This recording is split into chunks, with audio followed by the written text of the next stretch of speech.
And joining us now is a Notre Dame freshman who was fortunate enough to get to know when he was just a kid. Sam Grewe from right down the road here in Middlebury, Indiana, was in the 7th grade when he was forced to make a decision that would alter the course of his life forever. What happened with Sam and the 2012 Notre Dame football team and where Sam is today is truly an inspirational story and one that I'm really proud to be a part of. Sam, welcome to Notre Dame Day, man. It's great to see you back here again. Thanks, Mike. Now, Sam, we mentioned it here, and we obviously both, got to live it together in that year. But tell everyone about the decision that you had to make in 2012. Yeah, so Christmas Eve of 2011, I was diagnosed with irreparable bone cancer in my right leg that ultimately forced me to make a decision for what to do with the cancerous portion of my leg. And I was tasked with these two choices. The first choice was to keep the leg through the means of a knee replacement that would be really fragile and would take away any chance of returning to sports and could also still be harboring cancer cells or infection and such. And the other option was to amputate the leg, which was obviously a scary option to a 7th grader at the time. But after taking some time to really consider both choices, I ultimately made the decision to amputate the leg because I thought it would give me the best chance of returning to sports, and I really don't regret it at all. I mean, making that decision in the 7th grade, I just want to let that sink in for people. And so you made that decision, and the decision was also made that you were going to become part of our team in 2012 for what ended up being a heck of a season. How was that brought up to you?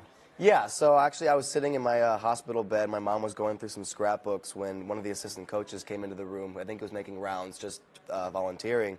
And we sort of bonded and made some connections, and we ended up adopting me onto the team, like you said, and being in the locker room, on the field with all the guys, hanging out, getting to know everyone, like you were a part of that, of course, which I think was really huge for me and taking a big first step in returning to athletics was, being with a team again and being able to have that sort of mindset of being on the field and such. It was incredible, and for all of us, I mean, seeing what you were going through and how you had that foresight at the time really helped all of us, so it was an incredible season. And now for me, I just had the moment offset with you where I look and I realize you're a student here now. You're a freshman here at Notre Dame and Fisher Hall. Did you ever think going through it at the time with that team that this is where you'd actually end up going to school? Not at all, actually. I know going through it, people would always make jokes and just kind of assume that I would go here, but it never really clicked until I think my senior year when I was actually applying that, I could really go here, and I have connections here. I know people here. I know what it's like. My sister's a senior here, so I've got to experience some of that through her. So being here now and, seeing you and some of the other guys is just something I could have never expected.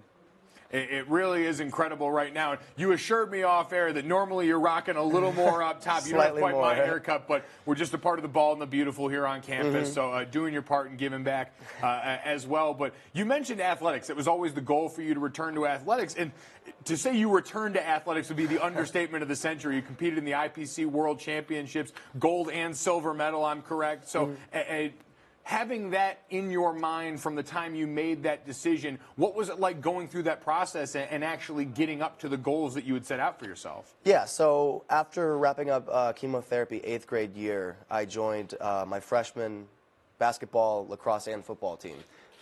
Sort of as means of therapy, I don't know. And it was really nice to be back on the field with my friends and such, but I really wasn't at the level that I wanted to be at, that I was previously at. So I gave track and field a shot and fell in love with the sport of high jump. And ultimately that took me to international competitions, world championships in the Middle East and London, all across the world. And I'm really excited to be a part of that now. I mean, just incredible. And you guys are seeing some of the footage right now. And so now that you've gotten onto campus here and certainly know that there's a proud athletic tradition all over this campus, whether it's rec sports or otherwise, do you have any plans for yourself athletically now that you're on campus? Yeah, so actually it works out really nicely as a transition to my freshman year that because of the Winter Paralympic Games this year, this is kind of an off year for international meets. So it's not nearly as rigorous as previous years have been, so I'm still working out, just not nearly at the level that I was, but looking forward to return in the upcoming months to really get back into it. Yeah.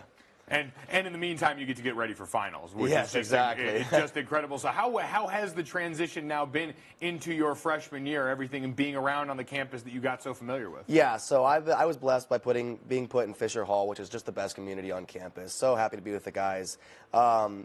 And it really has a family feel. Academic-wise, everyone's in full support. Socially, everyone is ready to help at any time, and it's just I couldn't be happier.